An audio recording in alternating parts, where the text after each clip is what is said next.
우리가 잘 아는 예화 한 번 더 하겠습니다. 여러분, 한국 기독교 초창기에 그 신학교에서 있었던 일입니다. 있었는지 안 있었는지 아니면 누가 지어냈는지 그거는 잘 모르겠어요. 하여튼 그 신학생들이 이제 기말이 되어가지고 기말고사를 준비하고 있습니다.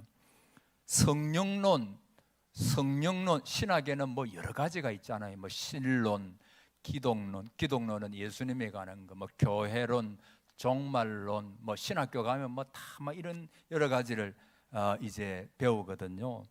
근데 이제 성령론 시험을 치르게 되는데, 한 학생이 다른 과목은 다 공부해가지고 시험 볼 일이지만은 성령론만큼은 공부해서 시험 칠 일이 아니라 내가 성령 충만 받아가지고 시험을 쳐야 되지 않겠느냐, 그런 생각을 가졌습니다.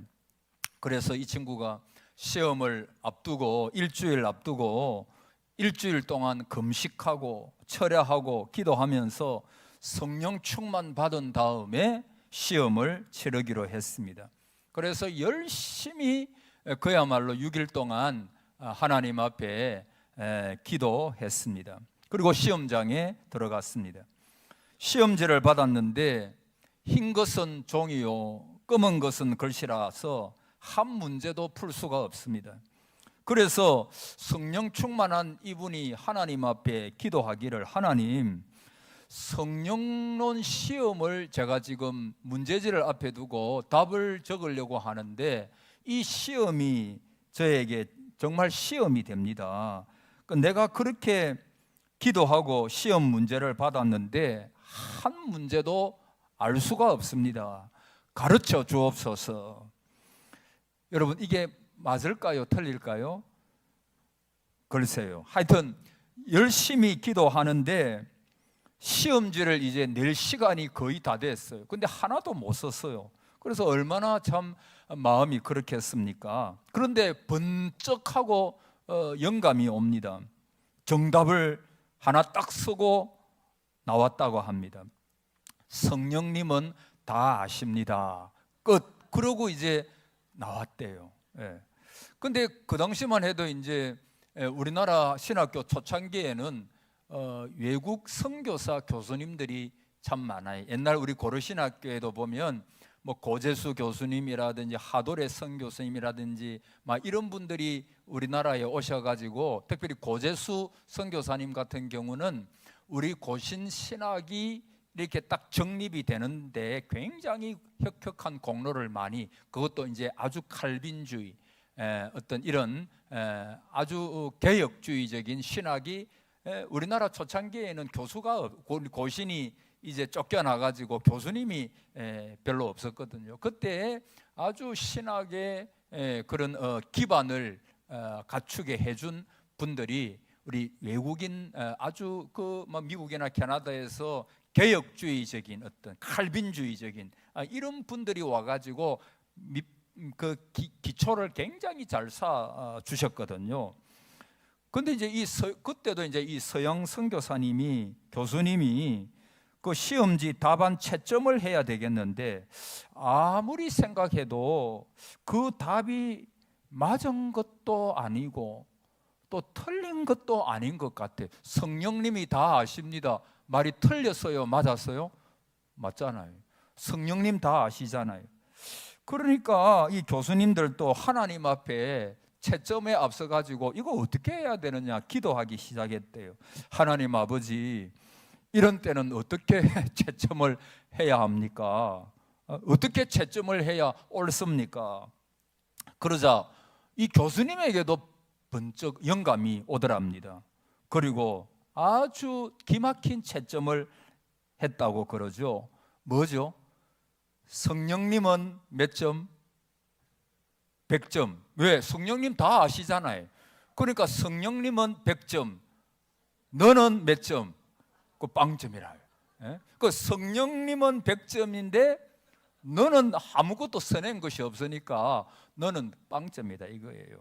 그래서 이 학생이 빵점 그러니까 좀 0점이라 그럽시다. 0점을 받아가지고 그 성령론 시험에 그 낙제했다는 거예요. 낙제. 여러분, 그 성령님에 대한 미숙함을 드러내는 것이지요. 이런 일이 진짜 있는가? 저도 옛날에 고등학교 경주에서 다녔는데, 이 부산 사익동 동인고등학교에서 다니다가 경주로 옮겨가 1학년 2학기부터 이제 다녔는데, 그때 이제 제가 자취를 한 1년 반 정도 했습니까? 그 고등학교 때 자취를 했어요. 그때 같이 자취한 친구가 한 명 있는데, 그 권사님 어떤 분이 이제 방을 주셔가지고 공짜로, 여기 너희들은 여기서 다녀라, 학교 다녀라. 그래가지고 이제 그 친구하고 둘이서 저하고 자취를 하는데, 밥은 이제 식당에 가가지고 밥을 먹고 이제 거기서 도시락도 사주고 이래가지고 이제 하는데, 이 친구가 공부를 저보다도 훨씬 못했어요. 그렇다고 제가 뭐 아주 잘했다는 얘기는 아니고 뭐 어느 정도는 조금은 했는데, 근데 이 친구는 저보다도 훨씬 더 못했어요. 근데 이 친구가 어느 대학을 지망하는 거 하니까 경찰대라고 들어보셨어요? 경찰대라고 하는 곳에 지망을 한 거예요. 여러분, 지금은 잘 모르겠, 지금도 아마 높을 거예요. 제 때만 해도 뭐 오래전 이야기지만 경찰대 그러면 거의 서울대 연고대급이었거든요. 근데 이 친구가 이제 된다는 거예요. 근데 이 친구가 막 아주 기도도 많이 하는 친구예요. 그래서 너무 확신 있게 이야기하니까 저도 저러다 되는 거 아닌가?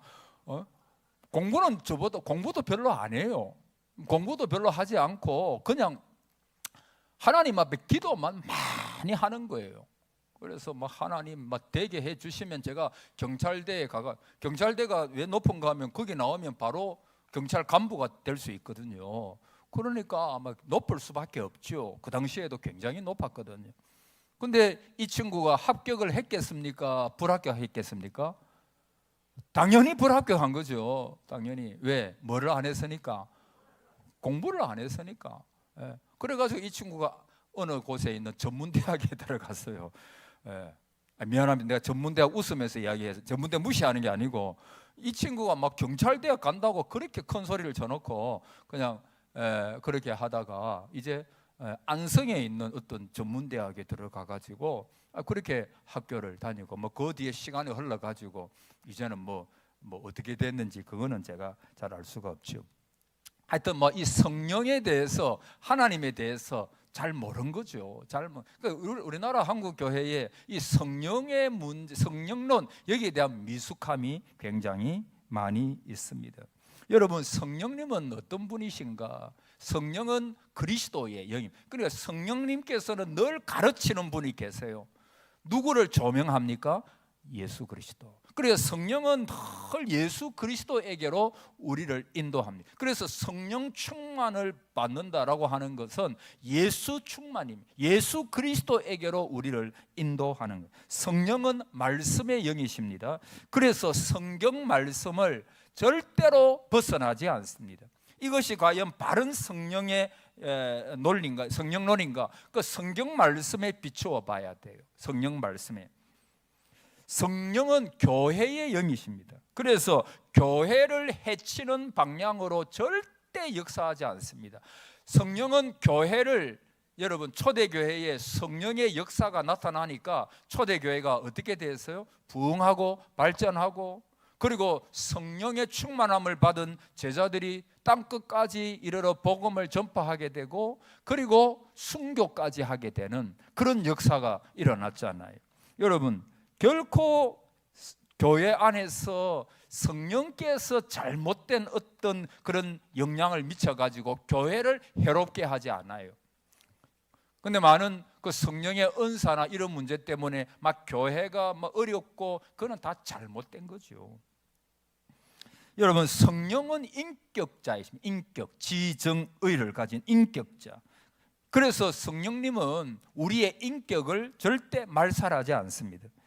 정상적인 사람, 상식과 인격을 존중. 뭐 신접했다, 뭐 잘못된 종교에 보면 뭐 신접한 여인, 귀신과 뭐 신접, 이런 개념이 성령론에는 없습니다. 성령을 받으면 정신이 깨끗해지고 온전해집니다. 그리고 성령은 비둘기 같아서 인간의 마음을 순결하게 하고 온유하게 합니다. 거친 사람이 성령의 역사로 영혼이 순결해지고 깨끗해져요. 근데 이게 시간이 많이 걸려요. 저는 사람이 잘 안 변한다고 생각해요. 거의 변하지 않는다고 생각도 합니다만 또 거의 안 변한다 그러면 좀 이상하니까. 그러니까 사람은 잘 변하지를 않아요. 근데 결정적인 많이 변한 것 같은데 어떤 이익이나 어떤 자기의 어떤 손익 계산 여러 가지 그런 데 딱 가보면 잘 변하지가 않아요. 사람이 잘 변하지가 않습니다. 그러나 또 성령께서 역사하시면 변화되는 경우가 있겠죠. 뭐 김익두 목사님 이런 분 옛날에 청년 시절에는 유명한 뭐였죠? 그 깡패였죠. 근데 그분이 이제 예수 그리스도를 믿고 나서는 이제는 뭐 성질은 좀 남아 있어도 아주 뭐 복음을 위한 하나님의 종이 되었죠. 여러분, 우리가 변화된다고 할 때 아까 우리 권사님도 말씀을 했지만은 뭐 대단한 무슨 놀라운 하나님의 역사가 나타나지 않아도 전에 제가 그런 이야기를 들은 적이 있어요. 어느 여자 집사님이 계셨는데 이분이 얼마나 신실한지요. 얼마나 신실한지요. 근데 이분이 자기 남편을 어디서 만났느냐 하면은 그 나이트 클럽에서 만났어요. 나이트 클럽. 여러분 뭐 도서관이나 아니면 이런 데서 만나면 얼마나 좋겠습니까? 근데 나이트 클럽에서 남편을 만났어요. 그런데 그 이분이 이제 나중에 부부가 예수를 믿고 이제 애들을 세 명의 애들을 낳고 그렇게 사시는 거예요. 그렇게 사는데 근데 완전히 이분이 얼마나 신실하게 변했는지 이제는 뭐 이분의 라이프 스타일이 집교회 뭐 그것밖에 없었다고 그래요. 그래서 하루는 그 애가 그렇게 물었대요. 뭐 직장 생활을 안 하는 부인이시겠죠. 그래서 그 애가 묻기를 엄마는 맨날 집에만 있고 교회 아니면 집이고 무슨 재미로 사느냐고. 무슨 재미로 그렇게 사느냐고 그렇게 그 애가 물었답니다. 그러니까 이 부인이 가만히 생각해 보세요. 옛날 젊을 때는 맨날 뭐 나이트 클럽에 다니고 뭐 그것이 아주 뭐 삶의 아주 뭐 기쁨으로 알고 그렇게 했는데 이제 자기를 가만히 보니까 옛날 같으면 집 교회 이거는 막 상상도 교회 나오는 것도 상상도 못하고 막 그게 생각이 안 날 정도예요. 그런데 자기는 집과 교회와 집 아주 뭐 심플 라이프 뭐 단순한 삶이잖아요. 이건데 자기 자녀가 그렇게 물어보니까 그게 너무 재미없는 삶이 아니고 그렇게 그 삶이 재밌더래요. 그래서 내가 무슨 재미로 살지? 옛날 같으면 내가 이거 너무 답답해서 뛰쳐나갈 일인데 내가 애들 기르면서 남편 그렇게 도우면서 집과 교회와 집 그것밖에 안 하는데도 삶이 무슨 뭐 심심하지가 않고 재미없는 것도 아니고 막 이게 너무가 재미가 있고 막 그렇더래요. 그러면서 그렇게 간증하는 이야기를 들은 적이 있습니다. 여러분 이게 변화가 된 거죠. 변화가 된 겁니다. 변화. 성령께서는 우리의 삶의 목적도 변화시키시고 의미도 변화시키시고 왜 사는가도 성령님께서 바꾸어 가시는 거예요. 여러분 이런 은혜가 있기를 바랍니다. 별 재미없는 것 같은데 아니 예수 믿는 사람은 무슨 재미로 사나? 여러분 무슨 재미로 살까요? 예수 믿는 재미로 살죠. 할렐루야. 예수 믿는 재미, 기도하는 재미, 예배 드리는 뭐 재미라 해서 좀 그렇지만은 그 예배 드리는 하나님 앞에 기도하는 재미로 하나님 앞에 더 가까이 나아가고 그분을 더 알아가는 그런 방향으로 나를 드리는 거예요. 그게 너무너무 재미가 있고 좋다는 거예요. 그래서 우리 평생에 날마다 그리스도를 아는 지식이 가장 고상하기 때문에 하나님을 아는 지식이 가장 놀랍기 때문에 평생에 하나님을 더 알아가는 것이 우리의 목표가 되고 그리스도의 장성한 불량에까지 자랄지니라 그랬잖아요. 그래, 그게 우리가 재미예요. 예수님 알아가는 재미. 여러분, 천국 가면 무슨 재미일까요? 하나님 대번에 다 알까요? 그렇지 않아요. 저는 그렇게 생각해요. 끝없이 영원 속에서 하나님의 위대하고 오묘하신 그 하나님의 크심에 대하여, 그분의 놀라운 사랑에 대하여 끝없이 배워가고 알아가고, 그러면서 놀라고, 그 은혜에 감사하고, 하나님이 이렇게 크신 분이구나, 이런 것을 늘 배워나가는 그런 삶이, 그래서 탐복하고 기뻐하고 즐거워하고, 그런 삶이 우리 성도의 삶이 아닐까, 천국에서 그렇게 생각을 합니다. 여러분, 성령은 사랑을 지펴주고 새 생명을 주시며 큰 능력으로 역사하시는 분이십니다. 구약은 하나님의 시대라 그럽니다. 신약은 예수 그리스도의 시대라 그럽니다. 특별히 이 시대는 어떤 시대냐? 교회 시대인데 성령의 시대라. 한번 따라하세요. 성령의 시대. 예, 성령의 시대라. 그래서 여러분, 그분을 환영하고 성령님을 받아들이고 언제나 함께 할 때 건강한 신앙생활을 할 수 있는 것입니다. 성령은 인격입니다. 우리의 관심은 내가 어떻게 하면 성령을 붙잡을까? 그거 아주 잘못된 거예요. 우리의 관심이 뭐냐 하면 어떻게 하면 성령님께서 나를 붙잡도록 맡겨드릴까? 그거예요. 내가, 여러분, 성령은 뭐 어떤 능력 있는 어떤 도깨비 방망이 같은 그런 존재가 아니잖아요. 그런 존재. 옛날에 부흥사 보면 성령 받으라 라고, 성령을 마치 부흥사 목사님이 막 주고 안 주고 주장하는 막 그런 뜻은 아니겠지만은, 그러나 뭐 부흥사 목사님이 뭐 성령님을 어떻게 막 조종하고 뭐 어떻게 하고 그런 거 아니잖아요.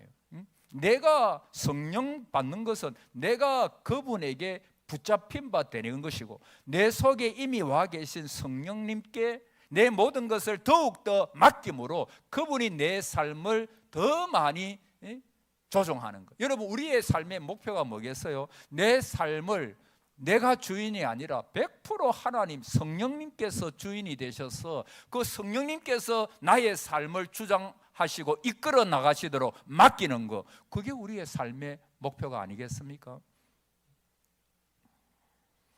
제가 다행스럽게 생각하는 것은 내가 마음대로 붙잡아서 내 뜻대로 사용할 수 있는 큰 능력이 없다는 것입니다. 만일 제가 그런 능력, 여러분이 그런 능력이 있다면 많은 사람에게 상처를 줄 거예요. 하나님께 영광을 돌리는 사람이 아니라 하나님 앞에 무서운 책망을 받는 사람들이 될 거예요.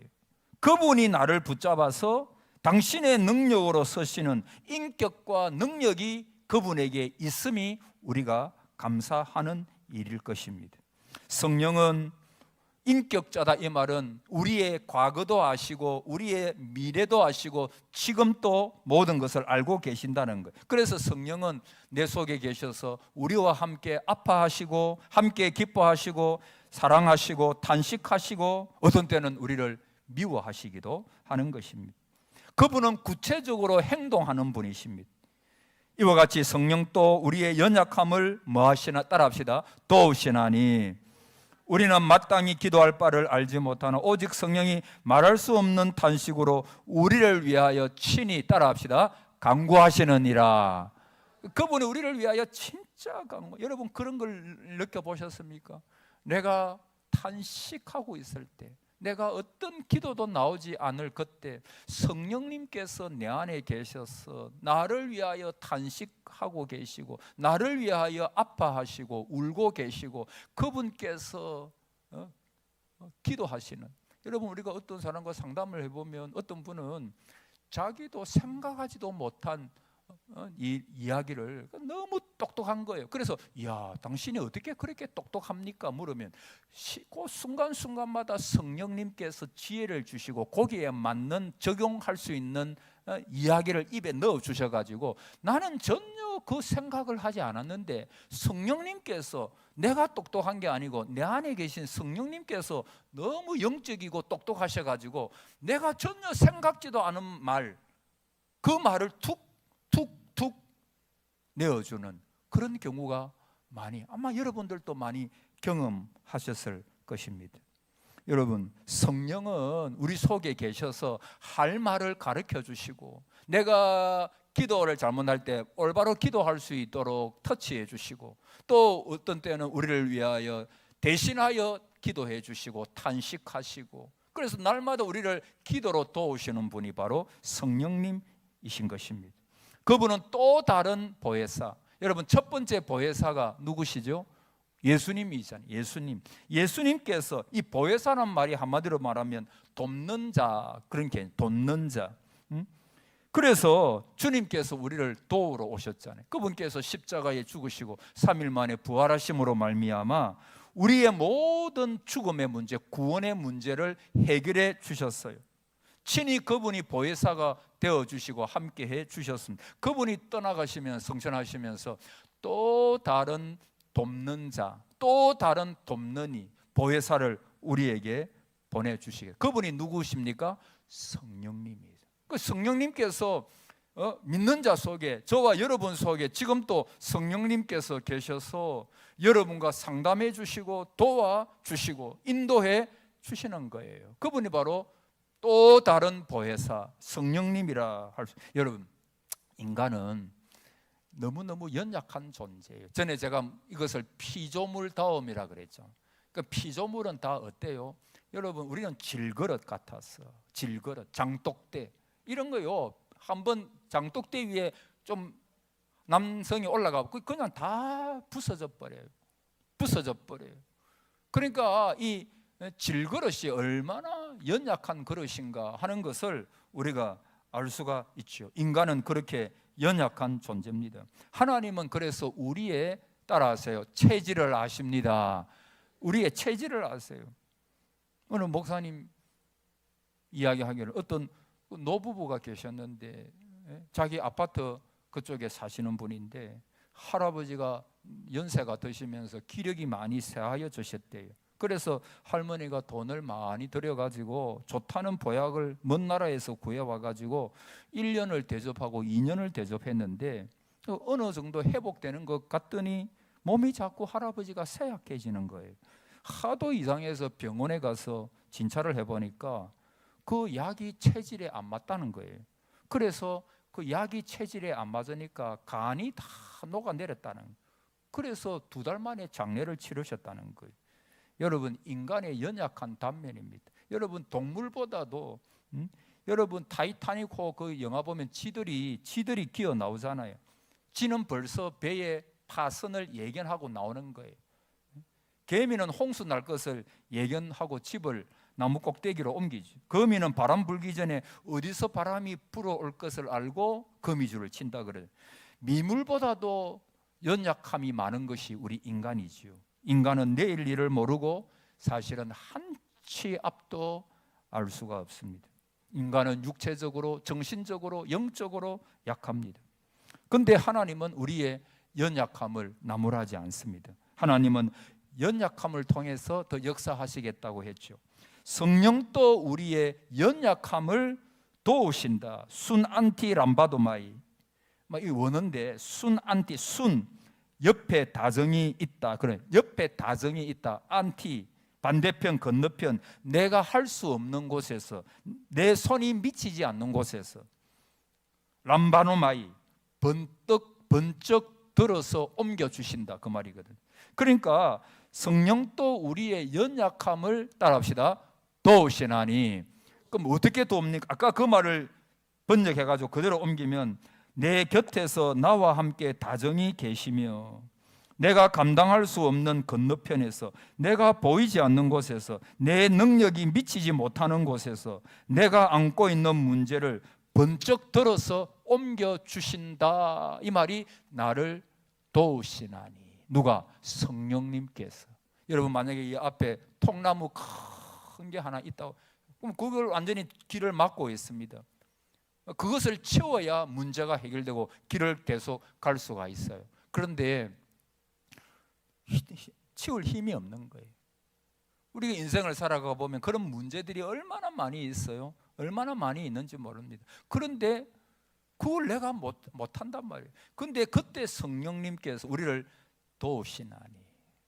도우신 하나님. 그래서 그 통나무를 번쩍 들어가지고 그냥 옆으로 던져버리시는 거예요.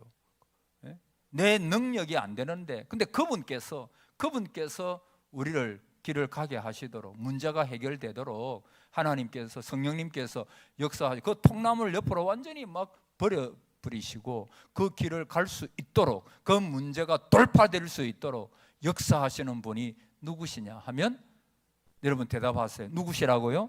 성령님이에요. 성령도 우리의 연약함을 마시나니 도우시나니. 그렇게 말씀을 하고 있는 것입니다. 그래서 여러분, 제가 설교하러 올라올 때도 늘 하나님 앞에 빼놓지 않고 하는 기도가 뭐냐 하면, 성령님, 옛날에 조영기 목사님 늘 하시던 대로 혼자 두지 마시고 성령님 내 손을 잡아 주십시오. 나는 할 수 없습니다. 나는 할 수 없습니다.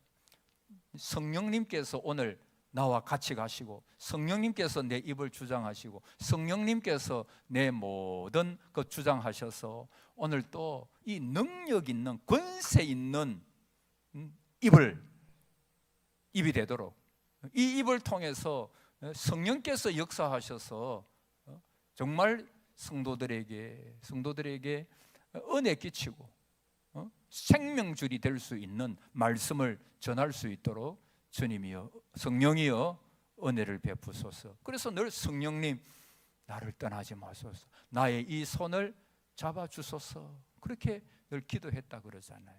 여러분, 우리도 마찬가지. 우리 설교할 때뿐만 아니고 우리의 삶에서, 우리의 삶의 현장에서 내가 감당할 수 없는 문제를 만납니다. 수없이 만나고, 우리 천국 갈 때까지 그런 문제를 가지고 아파하고 어려워하고 우리 그럴 거예요.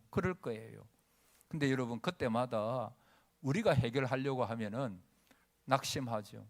낙심천만이에요. 불평밖에 안 나와요. 원망밖에 안 나와요. 힘이 빠져요. 마귀는 힘 빼는데 천재입니다. 육체적으로도 힘을 쫙 빠지게 합니다. 영적으로도, 정신적으로 완전히 막 힘을 빠지게 만듭니다.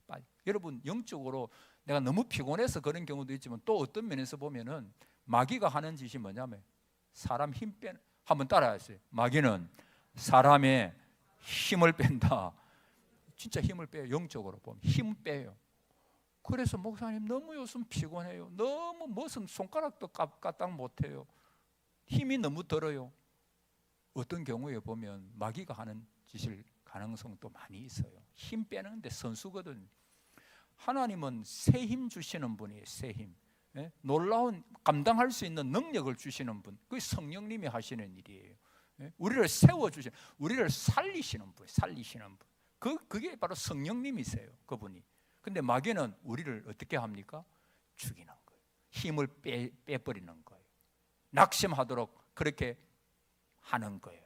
여러분, 이거 힘 빼는 거, 목사님 너무 그렇게 생각해요. 이거 진짜 그럴 수 있어요. 마귀가 할 때 대표적으로 힘 빼고, 힘을 빼버리고, 원망하게 만들고, 불평하게 만들고, 그래서 하나님의 그 들으신, 하나님은 들린 대로 행하는데 하나님 앞에서 그 신앙의 긍정의 말, 신앙의 말을 하지 못하도록 철저하게 우리를 딱 막아버리고 완전히 폐인처럼 해버리는 것이, 그게 마귀의 전략이에요. 마귀의 전략. 우리는 늘 성령님을 의지해야 될 줄을 믿습니다. 성령은 힘을 주시는 분이에요. 그분은 능력을 주시는 분이에요. 오늘 오여전도에 성령의 충만함을 받으시기를 바랍니다. 성령의 능력을 받으십시오. 성령의 새 힘을 받으십시오. 내가 힘들 때 나의 힘이 되신 여호와여, 그 찬양을 늘 불러보세요. 하나님 앞에 그 찬양을 부르세요. 하나님, 나에게 새 힘 주옵소서. 오늘 이 성령님의 도우심을 힘입고 이번 한 주간 또 믿음으로 승리하는 우리 모두가 되기를 축복합니다. 아멘.